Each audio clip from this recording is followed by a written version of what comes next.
truth.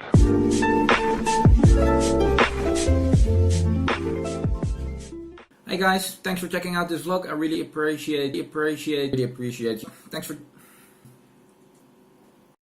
Thanks for checking out this video. I really appreciate you taking the time to check out my channel. My name is Michiel. I am breeding bettas for the first time and I'm basically documenting my journey. So if you're into breeding or keeping bettas, well, consider hitting the subscribe button or over here. I don't know where it is. So I'm breeding bettas. I put together two bettas, a male and a female. I got my male from a local pet store. I got my female from a show.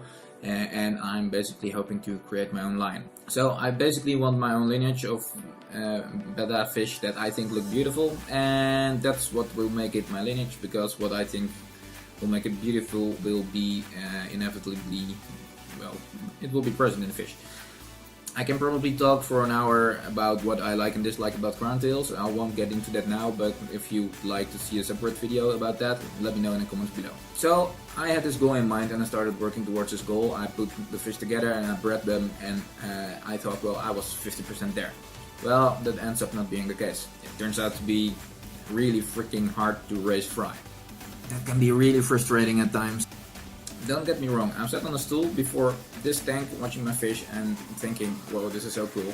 I've had a lot of fulfilling moments, but the growing started slowing down, there was less progress visible, and things started to get hard, and eventually I started to run into a lot of problems, and it ended up being not 50% there. Like, raising the fry is actually the hard part, and it's not the breeding itself. Like, raising a fry to adulthood is the hard part. So misformed fries started appearing like with this bent tail, like really weird, and they would just drift through the aquarium and only be able to swim straight ahead, but they would just tumble over and drift through the aquarium. So some fry died.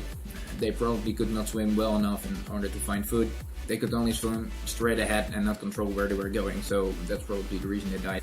So I killed some because they looked basically screwed up, and I didn't think they would make it in the end. So I killed my first fry. Really sucks to do, you know. I'm glad they were still little, because by now they're developing their personalities, and one guy's a bully and another guy's always at that spot in the tank, and you know, you start to know that. So getting them on the right food was really hard. Like, every time I introduced a new food, they just would not show interest, basically. So I ran into that. The water quality is really a pain to keep up with, because you think your water is clean, but it's really not. It's never clean, basically. And it takes a lot of time, it takes a lot of effort, and just really small things. Like, I remember feeding the female in order to scoop her out away from the nest, to lure her out, and well, things like that pollutes the water, and like, everything gets magnified, like everything gets amplified. And if you put like one piece of dirt in, if you wait long enough, there will be 10 pieces of dirt. So water quality was really hard, and there will be times, if you're doing this, there will be times you hate doing it, but you have to. And mentally it was pretty hard as well. Well, like, not like super hard and nothing I couldn't handle, but you raise those fry and those fish exist because you decided to breed them, and then you care for them and you are really careful not to hurt them with your water changes and stuff like that, and then they start dying, and it feels so bad, man. Those tiny little fish exist because you decided to breed their parents, and you feel responsible for them. You do everything in the power for them to become healthy fish, and then they die, and it sucks. And unfortunately, that will always be part of the hobby. Let me touch on that, because culling fry and having fry die randomly, even while you're trying to do everything as good as you can, it will always be part of the process, and you have to find a way to deal with this. You kind of have to accept it. You can not deal with it if you're breeding betta fish. It's part of the hobby, and I thought about it a lot, and eventually it really clicked with me. And in a way, it's like survival of the fittest, you know. Like, these motherfuckers have seen some shit, and they've been through, I don't know, all my fuck ups until this point.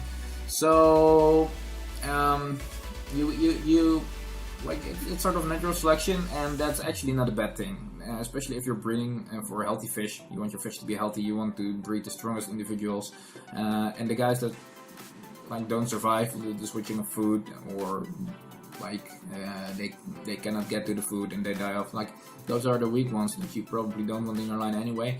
This sounds really harsh. It feels totally different when you actually go about it. But yeah, you breed the strong. You want to breed the strongest, healthiest, most adaptable fish that are not misformed, basically, and this helps. And not having 200 baby bettas is okay. I got 10 guys swimming around there. They take up a lot of time and effort to keep the tanks clean and whatnot. So, of course, if you want to have your own line, you want to select the best of the best, and then it helps to select the best out of 200 fish instead of out of 10 fish. So it will probably take a little bit longer for my crowntail line to be like up there where I want it to be. So after all of this, it's still a gratifying hobby to me. I still like doing it, and I've got 10 healthy fish swimming around, maybe 11. Like when we count them, it's like 10 or 11, but they start moving around so fast, so it's hard to count because they're not stationary anymore, you know. And I'm very confident these guys will make it to adulthood as well. Let me show you why.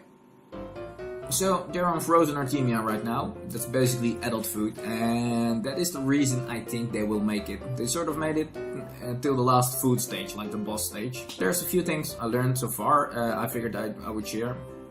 So the most important of all is plan all this. Think about feeding them twice a day for weeks, maybe even months.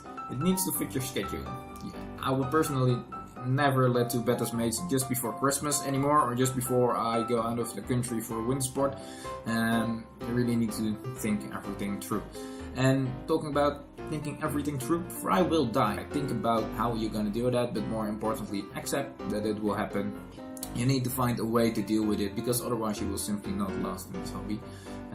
Just learn from it, you know, improve your very own methods. It makes us better breeders in the end. So if you're into keeping or breeding bettas yourself and you're with me at the end of this video, leave a like below. I believe it's this side, not this side. Please leave a like below and consider subscribing. It would mean a lot to me and it would help the channel grow. And I also want to say thanks to the people that subscribed to the last weeks. Like at the end of 2018 I was like at 12 subscribers, and I got 4 new betta enthusiasts that